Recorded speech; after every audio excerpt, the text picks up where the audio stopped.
د عتبه لور وا او د هغې نوم هندو. عتبه د مکې په سردارانو کې لوی سردار و، بدر کې مردارو. رور مردار شوی و شیبه، د عتبه زوی مردار شوی ولید. نو دا هندا د عتبه لور د پلار تره رور دی مړو،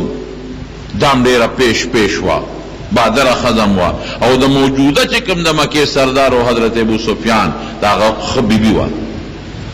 هغې وې زم ښځې ځان سره روانې کړه، په ډېر لوی جوش کې روان دي. حضور پاک مبارک ته چې خط راورسېده، هغه په مسجد نبوي کې د خپلو ملګرو میټینګ راووت. یسو کوم چې نوجوانان لکانو بعض بدر کې نو شریک، او د بدر د غزا په قرآن شریف کې کم فضیلتونه رالل، او بیا د بدر د شهداو چې کم فضیلتونه قرآن شریف کې رالل. لا تحسبن الذين قتلوا في سبيل الله اموات. د خدای لار کې چې کم خلق مړه دي دوی ته مړه مو وایه، بل احیاء عند ربهم یرزقون. دا جمدی دي، خدای سره دي، روزي ولا خدای ورکوي. داسې نور ناشنا د بدر د شهیدانو د غازیانو متعلق په قرآن شریف کې آیتونه نازل شو. نو چې کوم نوجوانانو هغوی جوش کیو، هغوی وی سیب باروزو ورته میدان ته ولوزو، جنگ کو. که مو ګټه وکړه بیا زمون فتح مومون ته بیا زمون ګټه ده، او که مونږ مړه شو نو بیا زمون ګټه د شهادت دی. د مسلمان په دواړو کې خیر. بعضې کسانو رای دا وه چې نه صاحب نوزو، هغوی ډېر ګڼ دي او ټول مسلح دي، او مونږ به په دې خپل کلي مدینه منوره کې پاتې شو، نوزو بار ته. که دوی به راشي بار به موده دیری اخر به تنګ شي، واپس به ځي. او که په کلي حمله وکړه نو مونږ به دروازې ځان سره پسې بندې کړو، او په کوټو به وتوخېږو، په غشو به م اولو، په کاڼو به م اولو. دلته به زمونږ ښځې په کاڼو اولي، زمونږ بچي به م په کاڼو اولي، په خپله به وتښتي. په لارو کوڅو کې به خواره واره وي، تر کومې پورې به دوی یو ځای وي. مونږ به ورسره په تورو جنګو کو، ښځې به په کاڼو اولي، تښتي به. دې مشوره کې عبدالله ابن ابی چې کوم د منافقانو لوی سردار دی، اپا کې موجود دی. دی خو منافق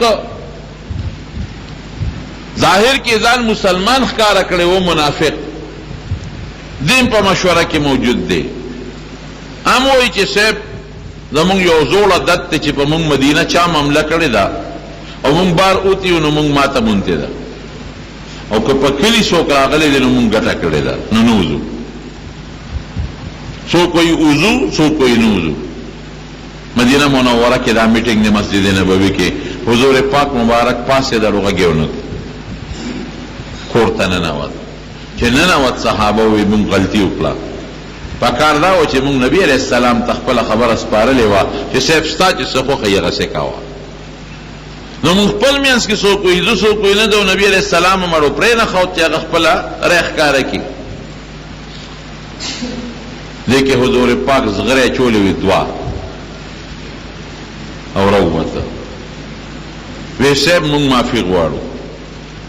مونږ تا لاړو، اختیار د مشورې در نه که، خپلې فیصلې مو وکړې، خپلې رای مو ښکاره کړې. صاحب چې ستا څنګه خوښه یې هغه وکړه. که وایې چې وځو نو ځو، او که وایې چې نه پاتې کېږو دلته نو هم پاتې کېږو. نبی علیہ السلام وفرمایل وی پیغمبر چې کله زغره واچوي اله به یې کوزوي چې جنګ وشي. مو زغره اچولې، او د الله نوم به والو، د الله نه به امداد وغواړو. انشاءالله الله به مونږ له مرسته کوي، مدد به کوي. څنګه چې په بدر کې مونږ بې سر و سامان و هیڅ هم نو، رب العالمین زمونږ مدد کړی دی. دې کې به الله زمونږ مدد کوي. ځای چې ځو د زرو کسانو صحابه و لښکر د مدینې منورې نه راووت. کافر 3,000 دي، مسلمانان 1,000 دي. د مدینې منورې نه چې راووتل، یو ځای دی اوس په هغې یو جومات جوړ شوی دی، مسجد مستراح ورته وایي. حضور پاک الته لګه دمه وکړه او د خپل لښکر معاینه وکړه او اعلان یې وکړ وی چې کم انسان د 15 کالو نه عمر کمی ادي واپس شي که بالغ دی او که نابالغ دی خو 15 کلن به ما سره په جهاد کې شرکت کوي او چې د 15 کالو نه عمر کمی ادي واپس تار شي نو چې چا عمر 14 هغه واپس کړ یو صحابي دی حضرت رافع ابن خدیج رضی الله عنه کله چې حضور پاک داسې په لښکر نظر اچاو نو دی پخپو په دې نوکو ودرېد او ځان یې داسې اوچت کړ چې ماونه باسي او جنگ کې مې پرېږدي په دې نوکو شو ځان یې اوچت کړ نو پیغمبر علیه السلام پې تېر شو او دی خدا نے لڑ ښکاره کړی نو ویې نه ویسته نو حضرت یو بل صحابي دی حضرت سمره ابن جندب رضی الله عنه هغه د صف نه میدان ته راووتو وی دا الله رسوله وی زه واپس کم او رافع دې پرېښود ما هم ځان سره بوځه نبي اسلام هم حیران شو وی صاحب زه پې تکړه یم ګنې ماله دې په پرزونو راشي که دې رو پرزولم بیا دې دې زه به نه ځم که ما رو پرزو نو چې دې بوځې بیا ما ولې نه بوځې نو حضور پاک د خوش طبیعتۍ د وجې نه دواړو ته ویره میدان ته شي په پرزونو ورشه چې دواړه سره په پرزونو شو نو دا سموره ابن جندب لګي شو هغه رافع یې رو پرزو وی وګوره صاحب رو مې پرزو چې دلې د اجازت ورکړه ماله به مې اجازت راکړې وی ښه ته هم پکې راځه دومره شوق و په هلکانو کې 14 کلنه هلکانو کې دومره شوق و او دومره د هغې په زړه کې هغه جذبه وه دومره د هغې په زړه کې هغه مینه وه هغه محبت او د حضور پاک سره مینه وه حضور پاک لاړ د احد غر د مدینې منورې سره نن سبا د مدینې په حدودو کې داخل دی هغه زمانه کې د مدینې شریفې نه 3 کیلومتره بعد اوس خو بالکل مخامخ دی اوږد غټ غر دی مشرقي او مغربی جانب کې تقریبا 4 میل اوږد دی په شمالي جنوبي کې مغټ دی او په مشرقي مغربي جانب کې 4 کیلومتر اوږد غر دی کافران راغلي د دې غر په خوا کې پراته نه له خیمې خخې کړې وي او چې کوم اعلی د اوبو ځای نه هغه ونیولي مخکې نه راغلي نبی علیہ السلام چې څنګه احد ته ورسېده د احد دې غر ته نو نبی علیہ السلام مبارک د خپل لښکر ترتیب برابر کړ بادشاہ د مسلمانانو یا جرنیل دی به خپل لښکر برابري او هغې له به هدایات ورکوي نو هغه محل وقوع داسې وه چې یو طرف ته د احد لوی غر دی چت غټ غر دی په هغې د بل طرف د راختواړو څه امکان نشته لوی غر دی بل طرف ته یو رکوټې غوندې غونډۍ ده د هغه غونډۍ په خوا کې یو خوړ دی اوس هم خوړ شته پل پې تېر شوی دی باراني اوبه پکې ځي هغه زمانه کې هم پکې باراني اوبه تلې اوس هم پکې باراني اوبه ځي خو هغه وخت کې ډېر جور و اوس هغه همره جور نه دی ځکه دا شګو مګو سره د بارانونو د سیلابونو سره ډک شوی دی هغه زمانه کې ډېر جور نو نبی علیہ السلام او کافران خو مخامخ یو میدان کې دی نو حضور پاک ویرېده چې اصله زه د کافرو سره په جنگ شم او دا کافر په دې خوړ کې چتا پټ راشي او د شانه په مونږ حمله ونه کړي نو 50 کسان د غشو ویشتونکو والا تیرانداز مقرر کړل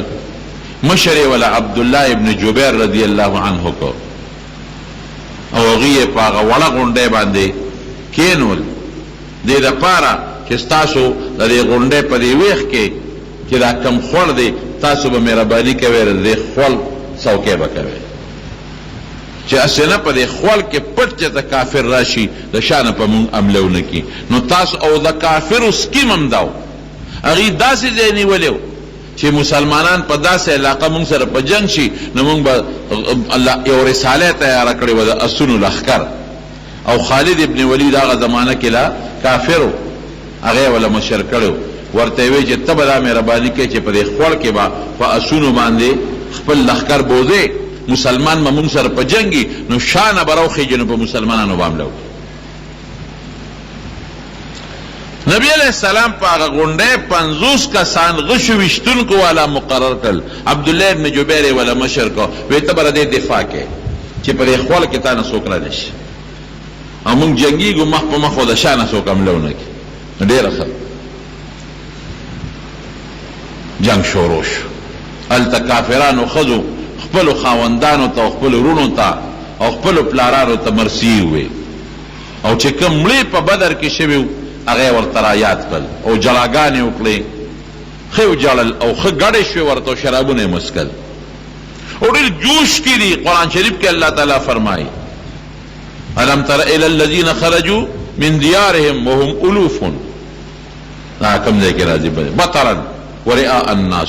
خلق دا هغه خلق کافران چې جوش سره او په کبر راوتی دي ته نه ګورې دوی ته شرابونه خوس کل او خدي وته ګډ شوي جوش پکې پیدا ک او سار وخت جنگ شروع شو لومبه چې کله جنگ شروع شو الله د خپل وعده مطابق مسلمانانو له فتح ورکړه خو چې نبی علیہ السلام هغه 50 کسه مقررول هغه کې چې کومه مشرو عبدالله ابن جبیر ناغله هدایات ورکړل وته وی تاسو بر دې غونډه نه بالکل نه کوزيږي تر سوچ ما درته نی ویل نو تاسو بدل تناسي او یک تاسو مون اولیدو چې مون فتح او منتا بیا بم نه کوزيږي او کوم شکستو منتا بیا بم نه کوزيږي او یک تاسو مون اولیدو چې زمون غوخه مارغان تختی بیا بم نه کوزيږي کوم ټول مړ شو غوخه مارغان تختی بیا بم نه کوزيږي په دې غونډه بناسي دینه باندې کوزيږي دا هدایت یې ورکړل جنگ شروع شو جنگ چې کله شروع شو نو لومبه جنگ کې به مبارزه کې راغی انفرادي جګړې به وي هغه کې خدای پاک مسلمانانو لا بری ورک دویش کافران پکې خدای مردار کړل دویش دې شه چې دویش کافران مردار شو نو بس کافر خپې او خو دې په تختیدو شو نو چې سړی دروندې نو منډه نشي والے نو چې چا سره به تور وابه هم غردو لمنډه به والا که چا سره نیزه وابه هم غردو لمنډه به والا بس مسلمانان خو پیشو چې کافر خو او تختیدل څوک غر تختیدل څوک اخوا تختیدل نو مسلمانان لګیا شو غنیمتونه راغونډول هغه تورې غنیزه د دوی نه چې کم مال پاتې شو امال راغونډي یو صحابي فرمایي بخاری شریف کی حدیث ته وې دا کافرانو خزه ما په خپل ولیدې چې خزه منډه والے او په غر کې خطه او دا خزو په دینالو کې چې کم داغي پازیبونو پنځیب چي وی امم لیدل منډه وای خزه لګیا دي تختی او مسلمانان غنیمتونه غونډي بلکې مسلمانانو تور خپل کې خاو ته جنگ چې ختم شي بیا په وسله څوک څه کوي مسلمانانو تخکاره چې کافر ټول لاړلو تختیدل خزي متختیدل او غنیمت ته نو تورې ځای په ځای باندې ودرولې او نيزه خپل کې خاو دي اسونه خپل چا سره چې وغه ودرول او لګیا دي مسلمانانو غل کافرانو غنیمت مال راغونډي دې کوم فائدې چې دا تورې راغونډي کو اسنه بیا جنگ شروع شنو چې مال خودم په قبضه کې کړ په غونډه چې کم 50 کسان مقرر هغه خپل مشر ته عبدالله ابن جبیر ته په کوزي غنیمت با مونږم راغون امشر ورته وی ولې تاسو ته د حضور پاک خبره نه ده یاده چې نه به کوزيږي هغه وی بالکل ویلي دي خو خود جنگ کې کنه جنگ اوس ختم شو بس دلته سره اختلاف د دواړو جوړ شو دی وته وی نه جنگ او غیر جنگ خبره نشتا خو چې ترسو ماته نبی علیہ السلام نیویل زه خو نه کوزيږم هغه نور وته وی چې دا خبره خو حضور پاک کړی دا بالکل یې کړی دا پخوا خو د جنگ دوران کې به موږ نه کوزېږو، اوس خو جنگ ختم شو، تر قیامته پورې خو په دې غونډۍ نه یو ناسته چې بس موږ به همیشه ناست شو. هغه دي صحابه لګیا دي غنیمتونه غونډئ. ښځې د کافرانو وتښتېدې، سړي لاړل وتښتېدل، نو جنگ ختم شو. نو چې جنگ ختم شو موږ په غونډۍ څه کوو؟ موږ به هم څه غنیمت راغونډ کړو که نه؟ دا مشر ورته وایي چې که تاسو کوزېږئ کوشئ، ما ته خو چې تر څو نبي علیه السلام نه ویلې زه نه کوزېږم. دې کې د هغوی سره خپل منځ کې لږ تو تو میم اختلاف راغی. 40 کسه ترې راکوشو، لس پاتې شو. خالد ابن ولید د لرې ځای نه اندازه واخېسته چې غونډۍ خو خالي ده. د دې نه مخکې د 2-3 اټېکه په دې خول کې کړي دي چې په دې خول کې به راشم د شانو په مسلمان حمله وکړم، خو دوی خو 50 کسه غشي ورسره وو، دوی به تنبول او به تښتېدل. بیا به اټېک وکړو، دوی به په غشو بیا وویشتل، بیا به تښتېدل. هغه چې وکتل چې غونډۍ خو تقریبا خالي ده، راشه موقع ده، نو هغه فورا خپل د اسونو فوج را جمع کړ او په خول کې کوشو او را حمله شو. چې څنګه راورسېدل دې غونډۍ له، دوی به په غشو بیا ګزارونه وکړل. خو اوس دې وخت کې خو دوی لس پاتې دي، 40 کو شوي دي، نو غشي کم وه پې ګڼو، نو خوند یې نه کو. نو دوی غریبانان ورپسې د غونډۍ نه کوشو. دوی ته خو پته وه چې که دا د اسونو لښکر په مسلمان ورغی، مسلمانان خو لګیا دي، بېغمه دي، تورې خودې دي، غشي خودې دي، نیزې خودې دي، سامان را غونډئ، خو دا ټول به دلول کی. نو دا خواران ورته کوشو په هغه خوړ کې او تورو سره ورته ودرېدل چې دا د خالد ابن ولید د اسونو لښکر منع کړي. اپې ګڼ وو، پسې د اسونو نه راکوشو. جنګ وشو، دا 10 صحابه خو یې په هغه خوړ کې شهیدان کړل. 10 واړه خو لاړل شهیدان شو.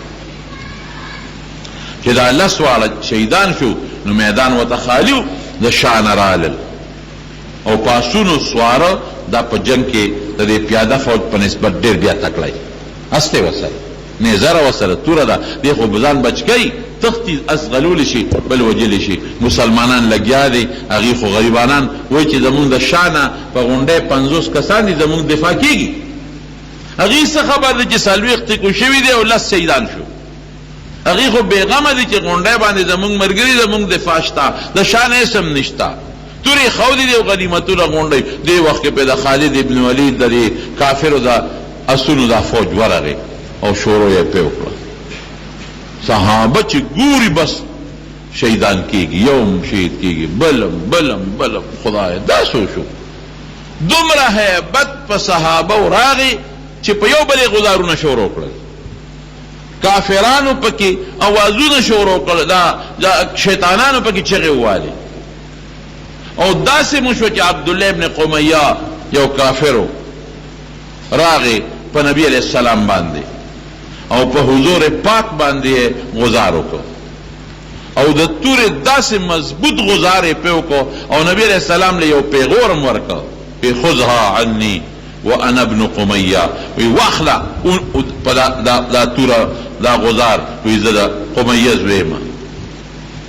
حضور پاک په تخیر کې اقمق الله خدای دې هلاک کا. خو نبی علیہ السلام په دا مخ مبارک وو په توره باندې، خو هغې د اوسپنې ټوپۍ په سر وه او د اوسپنې ټوپۍ کې د کړۍ وې د اوسپنې، نو هغه کړو باندې توره ولګېدله او هغه کړی په دې مخ مبارک کې ورننوته. دا مخامخ یو غاښه د دوه پسې دا چې کومه دریم غاښ دی دا نه دا څلورم غاښ د دوه پسې ښي طرف ته دا څلورم غاښ رباعي ښي طرف ته بره دا نیم مات شو، ډکره شو او کړی په دې مخ مبارک کې پیوست شوه. حضرت مصعب ابن عمیر رضی الله عنه دا د حضور پاک په شکل تقریبا برابر د زبردست بهادري وکړه. دې زر را مخکې شو او د هغې عبدالله ابن قمیه د تورو غزارونو ته ځان ور مخکې که حضور پاک یې بچ کړ، خو شهید شو، ولګېد ښه مضبوط. او ابن قمیه هم په دقه سوچ راغلی و چې نبي علیه السلام به زه نن د منځه ختموم. بس مصعب ابن عمیر رضی الله عنه پې را مخکې شو، ځان یې هغه تورو ته مخامخ کړ، د هغه ټول غزارونه هغه په خپل ځان تېر کړل او لګېد، ډېر زیات ولګېد. نبی علیہ السلام صرف دغه یو غزارو لګید باقی بچ شو.